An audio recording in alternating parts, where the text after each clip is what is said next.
I'm Ben Brown. I'm the National Sales Director for TendoNova, and we're thrilled to have Dr. Robert Santrock with us tonight, this afternoon, today, to share his experience with TendoNova.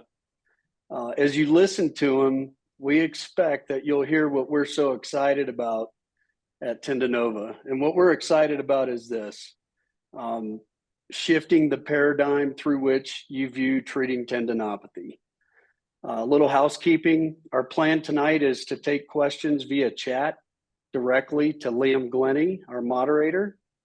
So we ask that you please use the chat function, send in your questions. We do plan to do some Q&A at the end of Dr. Santrock's presentation. So once again, welcome. We're grateful you're joining us. And with that, I'll turn it over to Dr. Santrock. Thanks, Ben. Thanks, Liam. Hello, everybody. My name is Bob Santrock. I'm an orthopedic surgeon, and I'm based in Florida. And I really am excited to talk about TendoNova as it's a new modality for me. And I'll tell you how I got involved with it, how I use it, and what I think the potentials are for it. And I'll start a little bit with my background and such so that you can get used to maybe the perspective that I bring to you. I've been in orthopedics for a long time, and I have some disclosures here to make apparent so that everybody can understand what our relationships are. I am an orthopedic surgeon. I'm from West Virginia. It's where the accent comes from. And I currently live in Florida. I did my training at West Virginia University, which is my home state, and that's in Morgantown, West Virginia. Love the place, and I'm a big mountaineer through and through. After my residency, I went to the Orthopedic Foot and Ankle Center with training under Tom Lee and Greg Burlett. And I've been an orthopedic foot and ankle subspecialist for my whole practice about 22 years now. And we are currently located in Florida. Most of my career has been entirely foot and ankle. I have covered trauma my entire career as well until now. Experience both in private practice and in academic practice, of which the majority was academic, associated with the University of South Carolina, WVU, and then back at Orthopedic Foot and Ankle Center temporarily as a fellowship director. And now currently I have an appointment through Duke University where I spend some time academically up there as well. My practice, however, is in a really nice location. I'm in Amelia Island, Florida. For those of you unfamiliar where that is, that's in Nassau County, or the top county on the east coast of Florida. This is about 30 miles from downtown Jacksonville. It's only an island of about 11,000 people, so a pretty small community, but it's a wealthy retirement area. Yeah, the surrounding county, Nassau County, is one of the fastest growing areas in Florida. Which is what the area I serve, and there's only one other orthopedic surgeon in the whole county. So my practice when I got to Florida was sort of that last phase of my practice where I was going to spend the last 15 years winding down. And I got my invitation to join AARP, and I thought, well, it's time to move to Florida. And I picked Amelia Island because I had business in Ponte Vedra, which is only about an hour away. And so it was doing pretty well, thinking I would have a relatively slow down, boutique type concierge type practice. I wanted to practice the way I thought medicine should be back 20 years ago. I felt like patients got better attention and they got what they deserved with the medical attention. And now I think there's been a lot of distractions we all experience. And so I was kind of frustrated with the big box medicine and wanted to give a little bit more time back to my patients. And there was some uniqueness to the things that happened when I moved here as well.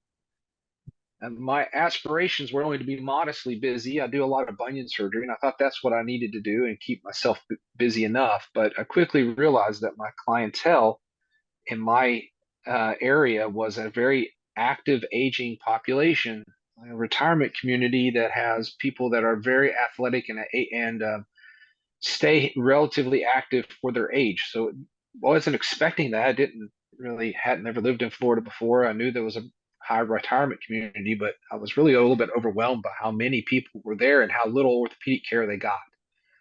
So that's high demand came in for helping people treat tendonitis and tendinopathy all over. Even though I'm a foot and ankle specialist, my door's open to anything that'll come through the door. And the other big demand that came from this patient population was they wanted their treatments to be minimally disruptive. These are active people who kind of really understand the whole idea of staying active keeps them healthy. And they think of things like surgical interventions as a possibility of slowing them down too much to the point of where it could be detrimental. And I think there's obviously some truth to that to some people. And notice the words I used here. I said minimally disruptive. It doesn't necessarily mean minimally invasive or non-invasive. They wanted to have very little disruption from their daily activities or sports that they were doing. And so with that, I had to really find a way to, put into place treatment of a very constant request for tendonitis and tendinopathy. Now, I've always thought of tendonitis and tendinopathy as a disease that it's hard to treat without being invasive in some ways, because in my opinion, and I think this is generally what everybody thinks, that you take a healthy tissue like the Achilles, which has long strands of collagen woven together over a long distance. That was created in our youth and our childhood, and that's hard to replicate when we get older. The constant barrage of injuries that are always being repaired are not being repaired like they were in childhood because we don't have those resources available. We can't synthesize long chains of collagen. So the injuries get repaired by short collagen fibers that are not as robust, not as strong. They stay constantly under a strain that isn't quite as biomechanically strong, which creates inflammation, and inflammation then leads to further degradation of tissue. And in part, that's needed, right? It's a primitive response where your body is trying to generally respond to what is perceived as maybe damaged or foreign tissue, and it damages furtherly, taking tissue and degrading it. And to what you're left with is either a biomechanically insufficient tendon that's now straining, or a tendon that's poorly cross-linked and poorly woven that is now straining against this mechanical stress that it's not able to do, and it's staying chronically inflamed. So all that really requires a stimulus to blood flow to really stimulate, deliver high levels of nutrient and blood flow to the area to overcome the lack of repair that's happening. And when I tell my patients what's going on, I said, the basic science here is that tendons and ligaments are poorly vascularized tissue. They're the white gristly tissue that you see when you buy beef in the grocery store, and that's not the blood filled, easily accessible to nutrient and blood and oxygen. So it's not easy to repair, and it's somewhat resistant to repair because it doesn't have that full, robust blood flow. So everything that I had done in the past to treat tendonitis or tendinopathy was to reduce inflammation as a result of it, I feel like, just making the situation worse, and then try to stimulate blood flow so that I could get a better, delivery of nutrient to the diseased tissue. Everything's about delivering more blood flow to that damaged tissue so that whatever collagen I can get in there, I can get in there more robustly. Whatever vitamin D I can get in there, I can get in there more robustly. And that's how I look at tendonitis and tendinopathy and how we need to treat it. Now, prior to this, what we're going to discuss, what I had available was I could go to some extremes. I could do this very passively with therapy, trying to have the therapist stretch, strengthen, and gain range of motion in hopes that that will deliver some improved blood flow to the area indirectly. I would support them nutritionally with vitamin D. Many times it just wasn't enough. And so you had essentially a handful of other options that were somewhat either minimally or maximally invasive. The maximally invasive, of course, is surgery. Go in, cut out the damaged tissue, sew the tissue back together in hopes that you've debulked the disease and stimulated blood flow by creating an injury, a metered injury, an injury that can now have blood go in and through a more balanced way treat the tissue. You could do this maybe with ultrasound, ultra extracorporeal shockwave therapy, where you damage the tissue with these sound waves to try to create a metered injury. Again, somewhat makes sense but very indirect as well, because how deep does that penetration of that sound wave go? How much energy is in the sound wave that it can actually create enough of an injury that does the response? I think it's all in the right idea, but maybe it's a little bit unpowered or at least nebulous in how it makes it occur.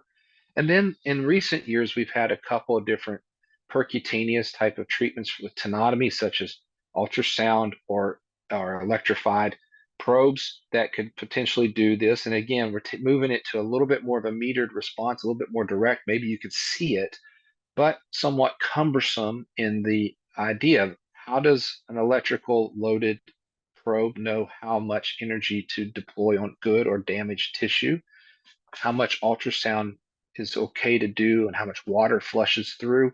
Other tissues are seeing something, whether it's damage or at least extravasation of fluid. There's all kinds of problems that seem to associate with that. Quite frankly, wasn't very convenient. So when I arrived in Amelia Island, I needed a little bit more options, and fortunately, I found something this year that really helped me out, and it was the Ocelot Nano. And those you who have not seen this, this is the entirety of the device. In the back end here, there's a battery that fits inside of this sterilely packed sleeve that you're looking at, the white sleeve where it says TendoNova. There's a hand controls on that sleeve.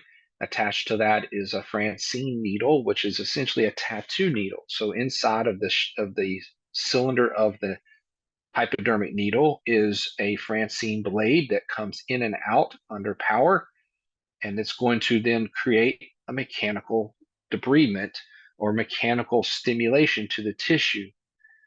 And this is unencumbered, and it's become my first line treatment to tendinopathy and tendonitis. So this, and I'm going to talk to you about how I talk to my patients about why I think this should be your first thing you should do when you have tendonitis and tendinopathy. And we'll talk about all the ins and outs of that. But this is the device that I've converted my practice to, and I've had extremely good success, and I think it's going to be definitely part of it. It really does a lot for me. It matches, first off, philosophically how I already thought of tendonitis. I need to create an injury that is going to create a response that is mostly angiogenesis. That's my goal. I want to create angiogenesis, which means I also want to control inflammation, but I need that arachidonic acid cascade to be stimulated. And the way to do that is with injury. I need that injury, in the past has had to come with either open surgery, mostly in my hands, or it had to come with one of the other energized probes or ultrasonic probes, or potentially shockwave therapy, all of which I found not so easily to gauge the metering. And it wasn't mechanically what I was familiar with. To be quite honest, when I didn't have the Ocelot Nano, I a lot of times would just default to an 18 gauge needle that I was doing tenotomy with, partial tenotomy with. And that is creating this, what I would call a metered injury to the area to stimulate that angiogenesis. So I find that this is relatively safe. It makes sense to me. It's like what my knife does, but it's much smaller. It allows me to do this in a percutaneous fashion. I can do it with ultrasound guidance or X-ray guidance, or just by feel, which is really what most of us could probably do easy enough in most of the common areas. It is, the device itself is relatively foolproof, easy to use, just a couple of buttons. That's all you have to do. There's no cumbersome setup for you or your staff. There's no cord attached. It doesn't have to have attached to a water source or an electrical source. So it makes this really optimal in the office setting. Utilizing the Ocelot in a minimally invasive way allows my patients to not have a disrupted post-op recovery. Remember this minimally disruptive requirement that my patients were asking for me. So I think this helps me stimulate the treatment right away. Now I feel a lot better about directing them into physical therapy as an adjuvant. This is the stimulus, and the therapy is the adjuvant, as opposed to the therapy being the primary. Now I feel like it's more cost effective to go to therapy, and they can get a more quick response. And it's done in always an outpatient setting. In my hands, it's almost always done in the office, and I'll talk about that more. And so you can do it in the surgery suite as well, but I've done it mostly in the office. The time and costs are really decreased compared to other other options because you don't have a bigger setup or rental of a machine. You don't have to coordinate with sales reps. There's many things that take the control away from others and put it in your hands. The experiences so far I've had is almost no complications as far as I can tell. It's all easily done under local anesthesia, and I'll show some examples of how I do it. And it provides a greater precision to my treatment, so I can actually localize where I want to be, go in there and treat it. It's safe in my opinion.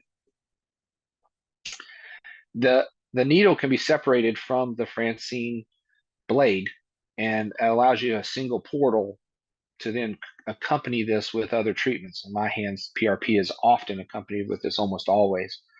And so this is something I'm going to talk about. How do you go about doing this in the office, and how much does it disrupt your office flow and such? I do schedule these patients. I may have consulted with the patient, tell them what they need, and then I do schedule a time specific for them. But it's something that takes only about 15 minutes of time in the room. Now, if you add PRP, there might be more time to draw the blood, spin the blood, and things like that, but that's a different procedure technically. And this is something that I find I can go fit just fine in my whole entire patient flow. So we schedule them for the same amount of time we would a new patient. It's not very disruptive at all as far as our patient flow goes. It saves time, low risk, and patients go right back to what they want. Now, where do I use it? This really, as I've turned into a generalist down here in Amelia Island, or an aging sports medicine doctor, I do this for just about anywhere. I've done this in the elbow, the shoulder, the hip, the knee, and the ankle so far. I've deployed this for tendonitis and tendinopathy, tendon tear. I've done this for a variety of bursitis. I've done this for hip bursitis, and I've had what I feel like has been a positive result in my cases. It hasn't cured everyone, but I've moved the needle towards positive response in almost everyone. And a handful of people I have done more than one treatment on, and because they've gotten more than 50% better in a 6-week period of time, and they've asked for a second treatment to be followed up, and I do that easily and oblige them and don't feel like I've done any harm to them. So it's found a good home for me. The patellar tendon, plantar fascia, Achilles, rotator cuff, lateral medial epicondyle all seem to be the most popular places. Like I said, I've also done the greater trochanter, and I've done iliopsoas. I've also done the gluteus medius tendon as well, which I need to use ultrasound to basically get in there. There are some different needle sizes, so if you do plan on bigger, deeper procedures, you might need those. And let me show you a few ways that this seems to be effective. I have combined this in the vast majority of my cases with PRP. And in my hands, PRP is that other stimulus that I like to have. So here's an Achilles that we've done, and that's me finishing the TendoNova procedure. You're going to see it used in a moment. So the sleeve is still there, and I take my PRP, lock it onto the Laura lock, and then I refollow where I did my procedure. So my procedure in my hands, I like to do as a radius. I don't do a single line across most of the time. I'm not trying to create a stress riser to actually cause a disruption as much as I'm trying to cause a penetration of all the area that's either sick or in the periphery of being sick of that tendon. So to me, it's usually a radius, both in depth and in distance, that I'm usually working in a pattern. So for example, in the Achilles, I might work from the lateral side here towards the medial side, and I start in a radius going from the most distal aspects to the most proximal aspects, work my way across to the middle and do again the same thing, most distal to proximal, and then work my way again to the medial side. Most of the time I can do it all through one percutaneous place. And then I just come back and I repeat the process with the PRP and kind of following the general areas where I was working before. So the way I tell the patient, I'm going to punch a few holes into the tendon, then I'm going to fill it with platelets. And the platelets are the body's first responders. They go in and cause chemotaxis and develop angiogenesis or blood flow to the area and help give me an ability to help stimulate the healing process. So really when I'm using the TendoNova and the PRP, somebody might say, I don't get it. Why do you not debriding away damaged tissue? Well, the vast majority of the time when I've been in there open, yeah, there's an occasional case where there's this really large mucoid degenerated tissue that's just extremely sick. But the vast majority of the time, it just looks like unhealthy swollen tissue.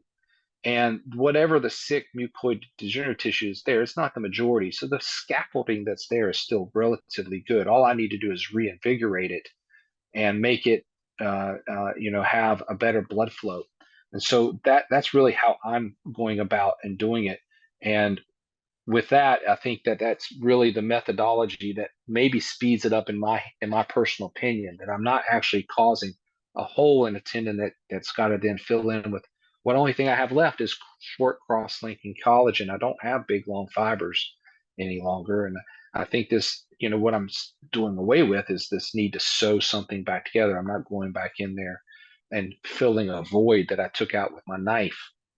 This is becoming high praise amongst athletes. The NFL Players Association is invested in this now.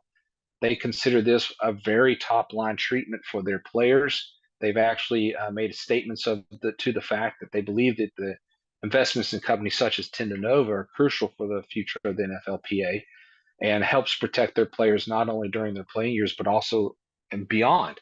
And I think that that's a real important thing when you look at somebody as big and as powerful as the NFL. It's hard to imagine a bigger praise than that. And so that helps me feel confident that those of us that are amongst the highest end athlete treating people think that this is on the right track.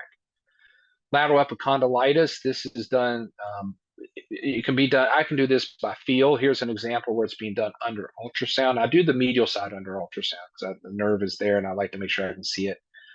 You can see the delivery needle goes in. The Francine needle is hard to see, but if you look closely at the end of that needle, you'll see a little pistoning out of the needle. It's going at several hundred cycles, but it's easy to do as far as you got the probe down. You can see it in place, and now just working through a radius, the depth and the distance of that tendon, you're able to create a lot of new revascularization areas.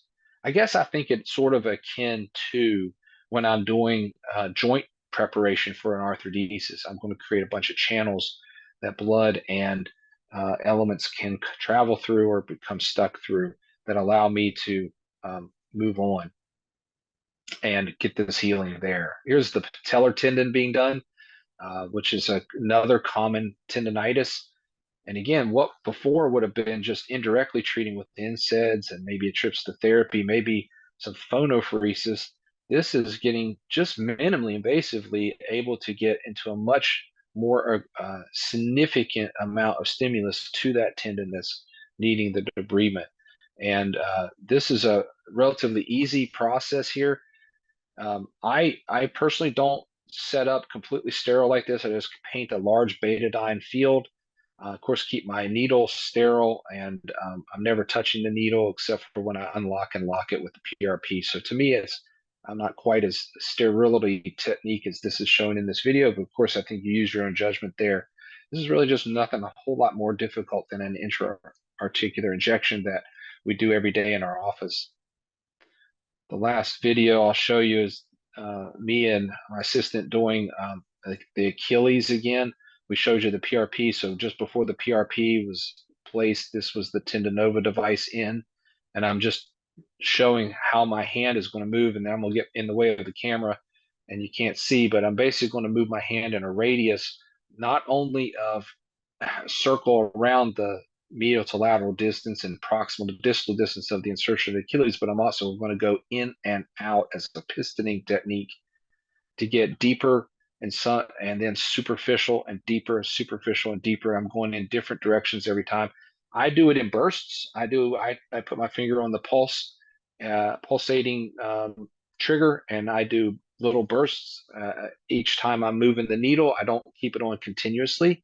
I think some people do, and that's perfectly fine. I think of the needle as a possibility that you could sweep it as well and get a broad detachment of long fibers if you wanted, but That's not been my methodology. My methodology has been to do a puncturing type of situation in a radius, trying to cover the breadth of the area.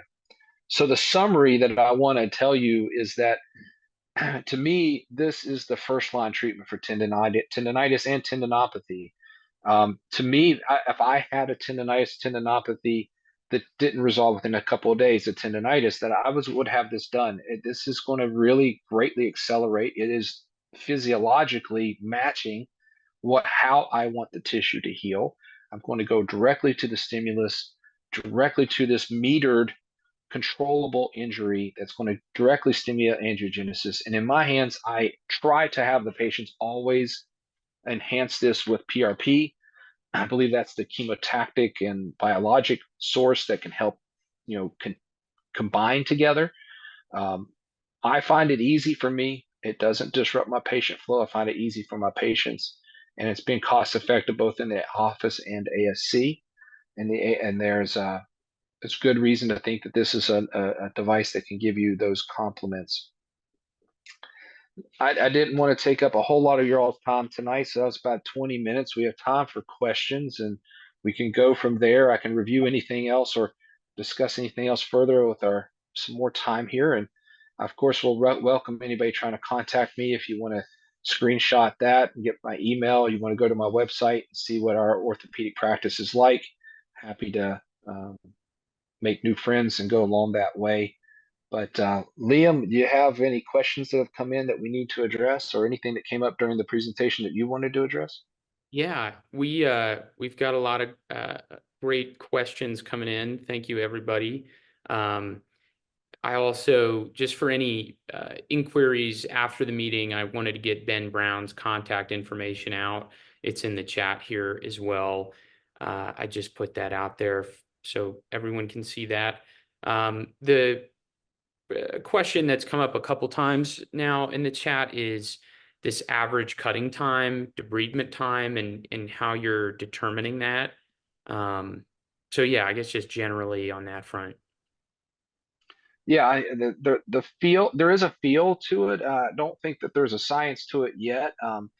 I'm used to doing a needle tenotomy where I'm just doing a needle debridement, so to be scraping the needle across the plantar fascia or across the Achilles to try to stimulate somewhat of an injury. So for me, I think of it the same way. I just take that needle and I feel it once I'm in the tendon. You get that resistance, hit the button. I do a pulse, where it just will do, I don't know, maybe a half dozen to a dozen pistoning in and out, and I feel it give a little resistance, and then I move along and change my trajectory both in direction and depth, and do it again. And how much is really based on what your pre-op planning were, your pre-procedure planning. Do you have a really thickened tendon? Do you have a very damaged tendon? Is this a chronic case where you have an MRI showing extensive disease? Well, you got to do a robust amount. I like this, few second, 1 to 3 second burst is how I do it. And I move my hand frequently. That's my methodology. So every time is a little puncture, a little new place, but never one single kind of sweep across the tendon. Although I think that's possible if you want to do it that way. It's just not been how I've done it. And for me, that's worked. I think the total amount of time that I'm actually in there with the needle working is probably sub 5 minutes most of the time.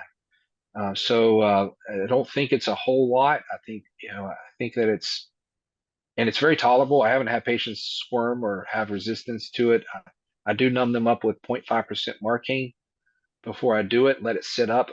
I usually let it sit up about 10 minutes. And the reason why is that their PRP is spinning in the centrifuge that long. So then I go back in the room after that, and they're usually well numb enough that I can do the procedure at will. So. And in terms of approach, I think, is there ever a time where you're coming in more perpendicular for a treatment area with the needle, or are you just trying to stay as parallel as possible with the tendon fibers? Yeah, I think that we're all learning what's going to work in different scenarios. I would say, my world, foot and ankle is the majority of the time I'm working probably somewhere in between. I am going in a radius typically. So every time I'm cutting, I'm sort of in an oblique to the long fibers, and depth and distance is also varied. So I'm never getting one single line across. That's my method. I think that there are some situations where you might want to, uh, uh, you know, do a partial tenotomy, complete tenotomy, or partial tenotomy, like in the plantar fascia, where if you can, I'll use the probe, the needle, I should say, feel all the way to the far lateral side, the central, and then the medial. And on the medial, I might work in a single line, drawing my needle towards the medial side, transecting, so to speak, the long fibers of the medial band. So in that case, it is more transecting and perpendicular. But for the vast majority of the time, in most of my cases, I'm doing that depth of radius change. And that's just my method. No one taught me that. That's just how I do it. I've had success with it. But again, don't forget the vast majority of the time, I'm supplementing that treatment with the PRP at the end, and that has some factor into it, I'm sure. Sure. Great. And then this is a big one, but when are you not using Ocelot? We get a lot of questions about patient selection, and those have come in here as well. Yeah, so there's this. I pulled this picture this morning to show. This was a VIP to me. One of our therapists in the area's mother, and him and I have become close friends. His wife works in my OR, and his mom came in. She's got Achilles or posterior heel pain, I should say. She's an extremely healthy 50-year-old woman. She's very fit, and knowing that I'm doing this, her son sent him to me and says, "What do you think?" And I had to tell her, "I don't think you're the ideal candidate." I said, "Look, what we got here is that you have no tendonitis, and the reason why she doesn't have tendonitis is her son has worked on her aggressively with proper physical therapy, kept her tendon very healthy, but she has a large posterior spur, and she has a cavus or high-pitched calcaneus. And with that, we have different mechanics going on here. I don't think the soft tissue TendoNova work here will resolve her pain. I think it's almost isolated when I examined her directly to that spur. And that spur's big. I mean, that one on the right there is about the size of a peanut. I'm not going to take that out percutaneously with a needle or with a 10X or with any other type of device. Like, that's going to have to come out probably surgically. I don't even think that would be able to get that out very effectively with an arthroscopic assisted debridement. So that's buried in the tendon itself, and I think it's going to be a minor incision to go in there and take that spur off. As you can see, your tendon, soft tissue, is not very thickened, and so I don't think that that's one where I would use it. And then don't forget the severe pitch to the calcaneus probably doesn't lend her to an extremely good mechanical situation. So I told her I didn't think that she was appropriate for the TendoNova treatment. What I do it for this is the lady you saw in the videos. This is her spur. So you can see it, and I apologize, I cut off the bottom when I cropped my picture this morning, but she has a plantar spur, but she has no plantar pain. That spur is small, and her pain is more diffusely around that haglins. Her soft tissue shadow comparatively to the spur and to the haglins is much thicker. So she has a soft tissue component to her disease. She has a very relatively small spur, and it's not the isolated tender spot. The tenderness is broadly around the Achilles itself, a slight, maybe a centimeter or two proximal to that spur, more closer to the haglins. And so this is the one where I think it was a perfect example of where to treat it, where the other was not. And so that's a great question, because it came up with me as I started using it. Who's this good for? And it just happened to be that one of the persons that I really wanted to offer this to was a great colleague, his mom, and she just wasn't a good candidate. Gotcha. And now this question has come up. I think we have a lot of 10X users, but they're saying, I'm a 10X user and I like that it only impacts the unhealthy tissue and removes bad tissue. How does the TendoNova address these things? So thoughts on that? That's a pretty common one. Yeah, I applaud 10X for developing a technology that's helping us advance everything. But I will tell you that I'm not so convinced that the 10X or any other thing can only affect dead tissue. I think in a situation where you have a open wound and you have a sloughy material in there, a material that's not well adhered or integral or involved or inwoven into a tendon, then it makes sense. And you can see the tissue debride away. And, that makes the tissue relatively healthy because the other tissue below is relatively robust. And I understand that. But in a tendinopathy, the vast majority of the time, you have interwoven tissue around mucoid tissue. Now, once in a while, you're going to get this great large mucoid degenerated cyst or degenerated material in a central part of a tendon or in a tendon that's starting to get really bad. I understand, like those are the severe cases, and this might not be the right thing to do. It might be the open treatment where you go in and cut it away and sew the tendon back together, because it's not just taking it away. Now you're left with a void. If you go in there and you want to debride and suck out the dead tissue, you have a void. Now, the void itself creates a mechanical problem because this tendon wants to work as a singular rope, no matter where the tendon is. And once you created a void, it's no different than having a split tear. Now you have mechanical instability between the limbs that are remaining, and you have fluid that's going to collect into that void as well. And you're going to have mechanical strain over that lesion. So when you have that situation, I have doubts that any of these percutaneous things will work, but the vast majority of the time, it's not one large singular lesion. It's long, long interspersed degeneration over a larger period of place. And let me show you an MRI report. This fella came to me, one of my very first TendoNova cases. He came to me only a month or so after I discovered TendoNova and said to me, "Doc, I have been living my dream every baseball season for the last few years. I've been to all but the last 10 Major League Baseball stadiums, and I have planned this trip starting in 3 weeks. And I've gotten so bad in my ankle, I don't think I can go." He's got this terrible MRI report. You can see he's got Achilles tendinosis, but he also has a tear, split tear of his peroneus longus. Now, he had me up against the wall. He's like, "Doc, I don't have time to recover from surgery, but I can't walk. What do you got?" And so essentially I said, "Well, we can try this. I don't know if it'll cure you. First off, I'm new to this, but it's also, we're asking a lot to do something here that I would normally operate on. You see all these problems." So we did TendoNova on him at the Achilles and of the peroneals. I did it of the peroneus brevis along the same area, along the calcaneus, and then I did it also of that split tear. This guy was able to successfully go straight to his trip 3 weeks later, and he went to 10 Major League Baseball fields and walked an average of 13,000 steps a day. And he just got back, and he stopped in my office last week, and this is a true story. And he stopped in my office last week, and he's got one of those real loud voices. You can hear him from the exam room. And he's out front, and my receptionist is like, "Hey, what you doing here?" And he said, I thought I had an appointment today, and I'm back from my trip, and I just want to tell you all I'm doing terrific. And you all really saved me to live my dream and go see the last 10 baseball stadiums, that I hadn't been to. It was a wonderful trip, and if without this, I couldn't have gone.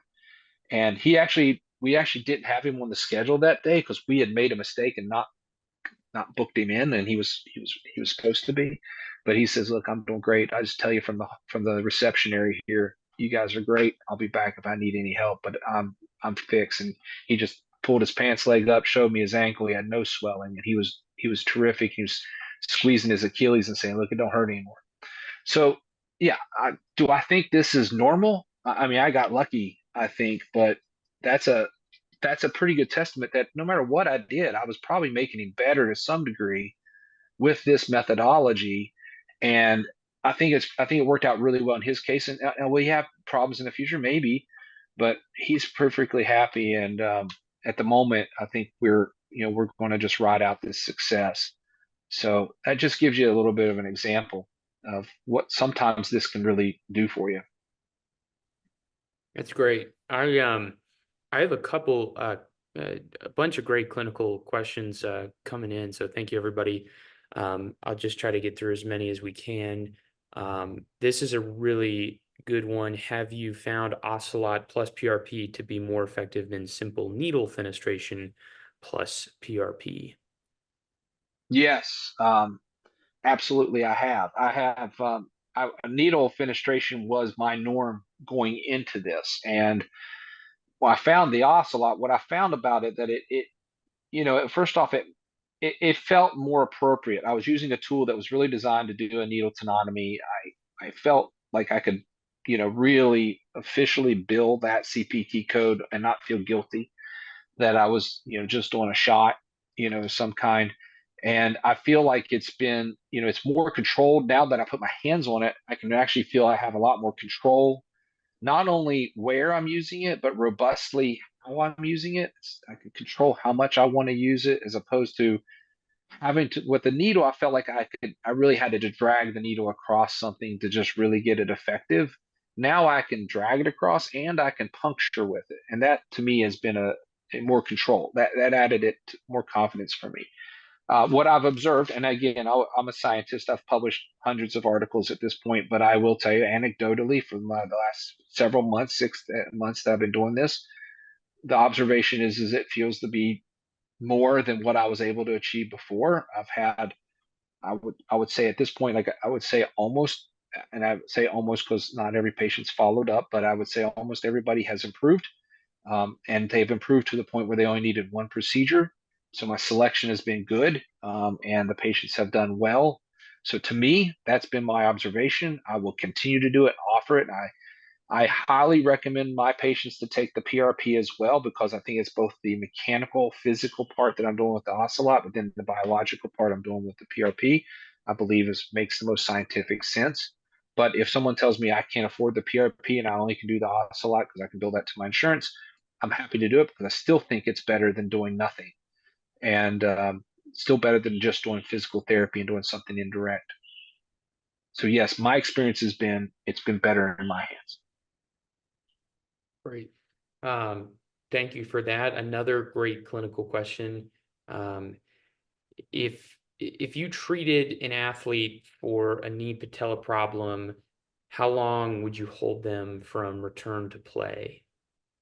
Yeah, great question. I will tell you that my thought process, and holds true across the board on how I treat things. So I'm a relatively aggressive at keeping people mobile and keeping people active. And the reason why is I believe that there's detriment to not. Just take the extreme example. If you repair somebody's Achilles tendon, and we know if you don't get them somewhat straining the tendon within a couple of weeks, that you start to degenerate the tendon and prolong the recovery. I think the same way with this. I want them to be moving and active, and my general rule has been keep doing what you're doing. So if you're doing that, you're basically stimulating the tissue, and continuing to promote not only the angiogenesis that we started, I hope, but we're also straining those collagen fibers to the point where they stay, stimulated to stay healthy, robust, and fully biomechanically strong. It doesn't give them a chance to degenerate. So my personal opinion is that I use pain as my guide, and I keep them at that tolerated level. So for an athlete, if they're a football player and they're having pain, I let them go to the level of pain. And if that's full go, that's full go. And I wouldn't have any hold back any of that. Now, again, don't forget how I tell you how I do the procedure. I'm not much doing a traversing sweep across. Now, if you do that, I don't know. I don't know if I would have a little bit more hesitance or not, but I don't do it that way. So I do more of a radius of isolated punctures that I feel are less likely to give you a full rupture or something in that degree. Gotcha. And this is a big one. We've heard this about calcifications, but I think this is a great specific question. Do you increase cutting power when over osteophytes or calcium? So for those who might not know, you can adjust the speed of the device to 5 different settings. Yeah, that's oops, I'm sorry, I didn't mean to escape the video here. That's a good question. I don't have enough experience to completely answer that yet. I will tell you that I tend to use it on full power no matter what. So I don't really feel like I would downgrade and not adjust it down. I wouldn't adjust it down really. Now, if I were to try to directly hit this spur, I'm gonna go till I feel the spur and try to really hit it. And if I'm really trying to make that spur go away, which in this case I didn't, I was just treating the tissue around it, then I would even use fluoro to help me see it and hope that it would break up a bit.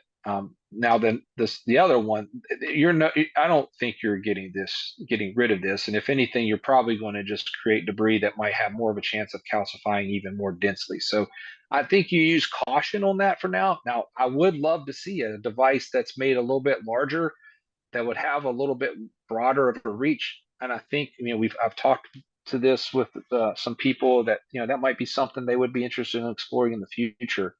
So because that we have such a ease of use with this device, that might be something where we can see some real advantage in the future.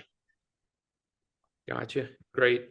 Thank you. That kind of covers a lot of the clinical stuff that has come in, and we've had a bunch of great questions, as is to be expected about reimbursement. So if you could just share a little bit about your experience with reimbursement and what that process has been like, as well as your approach to cash pay. Yeah. So for us, we're a very small outfit. I'm in no advantage where I live. I live in Florida, one of the lower reimbursement places in the country. I also am an independent practice with no advantage on negotiating contracts. So start me at the lowest possible reimbursement. I still make about $300 on this personally. Now, when I do PRP, that's where my real advantage on financially, I'm getting an advantage for this. So, my cost of my equipment and time is covered for sure, and I usually come away with a little bit of money when I do this.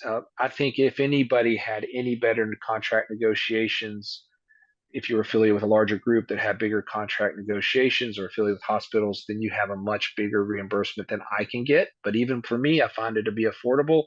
In the ASC, this is essentially a no-brainer, easily covered. The cost of the device, plus it's makes a nice little bit of money for the ASC, and then of course my total reimbursement goes up because I get the entire professional fee. So it makes a lot of sense in the ASC, but to me, the convenience of doing it in this minimally disruptive world, I call it. I do it in the hospital, in the office, excuse me, and I still make some money on it, and I feel like it's been fair. But you put me in the worst possible scenario, and I think that's what you should gauge that off of. You probably don't have much of a worse scenario on reimbursement than I'm going to be in, because I have no negotiating power, and I'm a very small outfit. So that's where we kind of start from, where I'm at in Florida. Maybe that will help you out to make some decisions. Your reps and the company has been very good about helping me supplied. Hasn't had any issues with keeping them supplied in my office or ASC. So that was easy to do. The device is rechargeable. It just sits on a cradle in my office, and it's ready to use, ready to go. These are peel packed, simple kits to use. So pretty nice. Yeah, I think we've seen a lot of adoption. Doctors love the ease of use. Can you talk a little bit about selling to patients and pitching to patients? That's just something that I think we leave that out with doctors because it's such a big part of the job. Yeah, I first off, I teach every patient, whatever they're there for, disease or injury, that I'm going to attack your problem from three fronts every time. In my practice, we call that the replenish, the rebuild, and the restore. Everything's happening at once. Some things obviously happen in sequence, but everything's happening at once. And so I walk them through this idea that I need your body to be optimized, and that's a lot of vitamin and nutritional education with the patient, sometimes prescribing vitamin D and other things. I then want the rebuild is usually what I tell them is what I do. That's the interventions that I do. In this case, TendoNova, PRP. That's really going to stimulate the biology to do its job, whether I do it with a knife or I do it with the TendoNova. And then the last part, the restore, is really all the supportive structures to help me get to physical things like support sleeves, keeping the foot either iced or warm, depending on what I'm trying to do. In this case, keeping it warm. And then physical therapies when they're appropriate to be adjuvants right away, proper shoe gear and things like that as well, modifying the sport so they can stay at it. And so I look at this as that's chemistry, biology, and physics, and that's every time how we do it. And when I explain that to people that look, you have chemistry, biology, and physics that all need to be accounted for to help you get better. And I tell people also this anecdote. It's a little crude. Some people don't like it, but I say, planes don't crash because there's one switch on the dashboard that wasn't in the right place. Planes crash because of multiple things. Your injury happened not because you just had low vitamin D or just because you strained it one day or just because you wore the wrong shoes. It happened because of accumulation of things that were not right. So we go back to the basics, chemistry, biology, physics. And then when I explain that to people, they love it and they understand it and they say, okay, I'm going to get better because you're going to address everything, the biology, the chemistry, and the physics. In this case, the TendoNova is the biology, right? I'm going to go in there and I'm going to mechanically get this thing stimulated to create the biology that I need. I'm going to get the nutrition built up in the body, and then I'm going to support this with therapy or whatever else I'm going to do. And when they see that, they feel like it's real focus. And I can't emphasize enough that I try to tell people that the alternative I had before was indirect. This is direct. This is why this is my first line treatment. I can directly treat what you have. Before, if I gave you a steroid injection for plantar fasciitis, that was an indirect thing. I'm just reducing inflammation in hopes that we get more blood flow to the plantar fascia and you can start to heal it up. But now I can directly treat this with something that's actually going in there and using the body's own mechanics, own physiology to heal you up. And so that's my pitch. Maybe you recorded that and you can repeat it, but it's worked for me. And I think patients really respond well to that.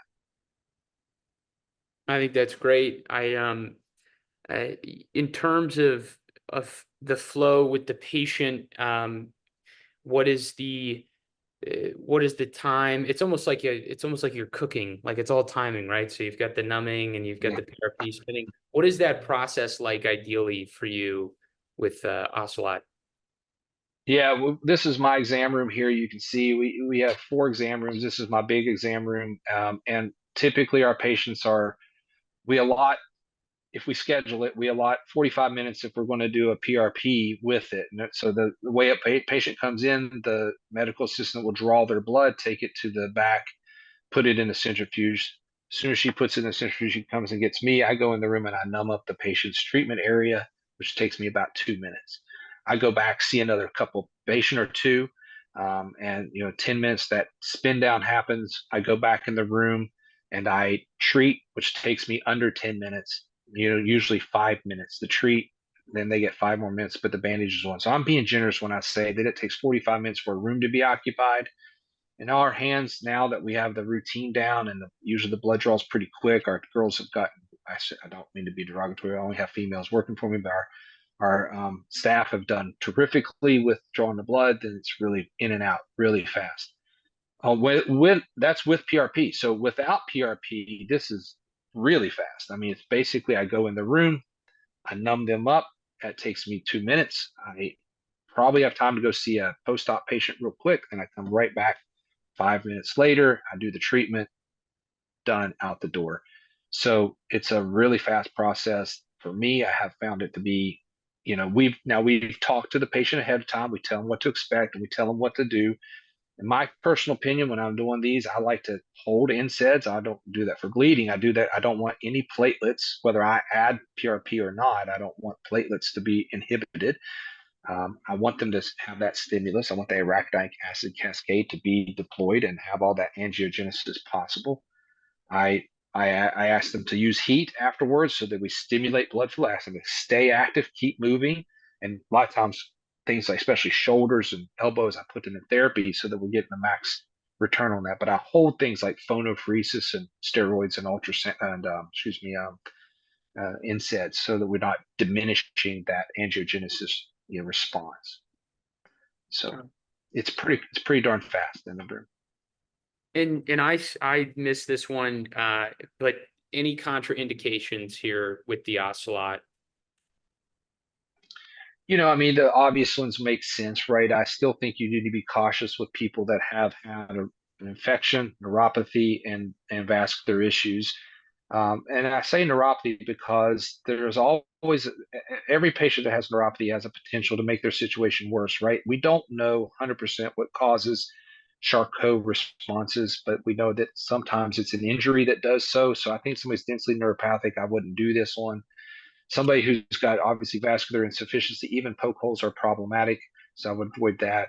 Previous infections are clearly one thing because you are pistoning the needle in and out, and I believe that that could potentially be a an infection risk if you had a previous infection or cellulitic skin. Those are obvious. Who else would not do this? I really don't have someone, other than if you have an extremely calcific situation where the primary problem is bone and not soft tissue surrounding the bone, then you got to think twice. That's the case example I gave. And I also think that, you have to give consideration who can tolerate it in the office. I've had everybody tolerate it. It's not been an issue for me. But you have somebody who's extremely afraid of needles. This is when we take them to the OR and do it because they won't have to look at the needles and everything. They'll do just fine. So I think that's the main things I think about right now. I haven't had another patient that I've avoided doing it. As a matter of fact, I have a relatively high risk group of people, aging people, elderly people, and lots of different medications. I guess if somebody's on extreme blood thinners, I always take a lot of caution. I really hate Eliquis.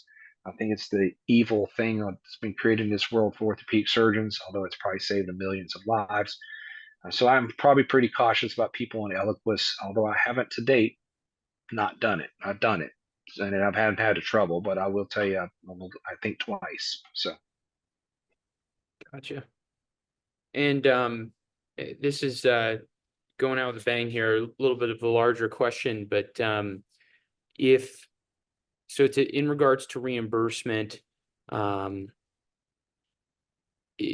guess one of our doctors on the call has heard that you cannot bill a percutaneous tenotomy code if you're not making an incision. Is this true? What codes do you use for Ocelot? And is it reimbursed / covered by insurance? That last part we've already talked about a little in terms of coverage, but I guess that first part about those specifics always interests us in terms of the details. So far with Medicare and commercial payers, I have not had any claims denied or not approved, and we pre-certify our commercial insurances. You don't have to pre-certify Medicare, obviously. We haven't had any issue with it, and we do not dictate that we make any incision. It's a percutaneous with a large bore needle that is then placed into the damaged tissue, and under either palpation or direct visualization or by ultrasound or fluoroscopy, we guide our debridement of the tendon. So to me, I'm doing everything that's requested of me in the CPT code, and I haven't had it denied by any of the commercial insurances or Medicare in the Florida practice. So, and one more that just came in while we have you. Could this work for A1 pulley treatment for trigger finger?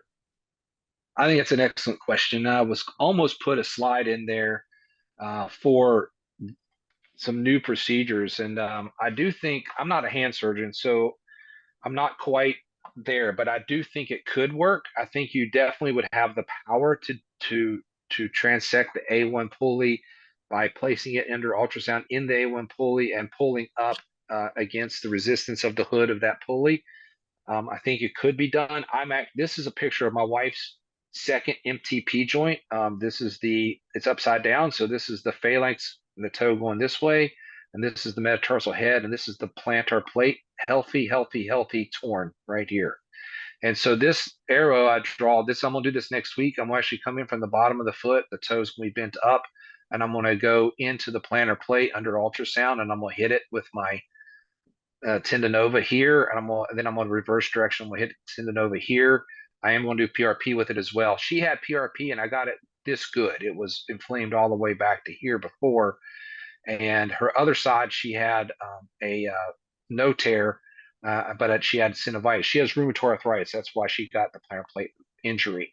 And so I'm going to inject that with PRP this time as well. I injected both sides. She got greater than 50% better, but I'm going to do the TendoNova this time that I have it available, and I'm going to do this next week. So I'm thinking that I could do flexor and extensor tenotomies of the toes as well with this device, and I plan on trying it. So I'm this is a repair process here, but I do plan on doing tenotomies of the toes when necessary with the device. So I think you could do it with A1 pulley.